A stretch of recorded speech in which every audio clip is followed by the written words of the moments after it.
ఓ hello అందరికీ hi hello నమస్తే. So ఈరోజు మీ పడమటి రాఖీ పౌర్ణమి గురించి మాట్లాడాలి అనుకుంటుంది. రాఖీ అంటే అక్క, తమ్ముడు, అన్నయ్య, చెల్లి. కొన్ని ఏరియాస్లో కొడుకు వరుస అయ్యే వాళ్ళకి మేనల్లుడు కూడా కడతారట, నాకైతే తెలీదు.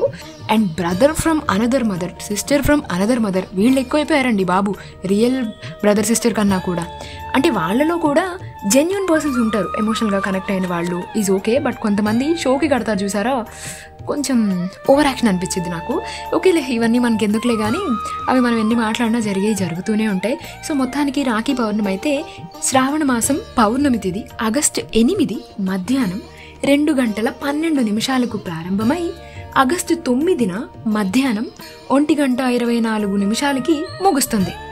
ఉదయం తిథి ప్రకారం రాఖీ పండుగ ఆగస్టు 9 శనివారం జరుపుకుంటారు. సో బేసిక్గా ఆ రోజు జరుపుకుంటారు అంటే ఈ రోజు మొత్తంలో ఎనీ టైం వాళ్ళ వీలుని బట్టి రాఖీ కట్టేవాళ్ళు ఇదివరకు. కానీ ఇప్పుడు పర్టికులర్గా ఆ రోజులో కూడా మంచి సమయాలు చూస్తున్నారు చాలామంది.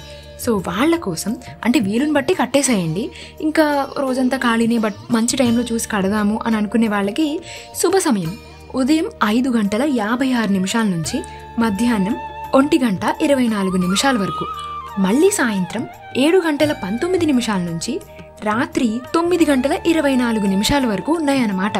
సో ఈ టైమ్స్లో రాఖీ కట్టుకోండి. రాఖీ కట్టగానే సరిపోదండి, ఆ రాఖీకున్న విలువను, బంధాన్ని, బాధ్యతల్ని మంచిగా గుర్తు పెట్టుకొని పాటించండి.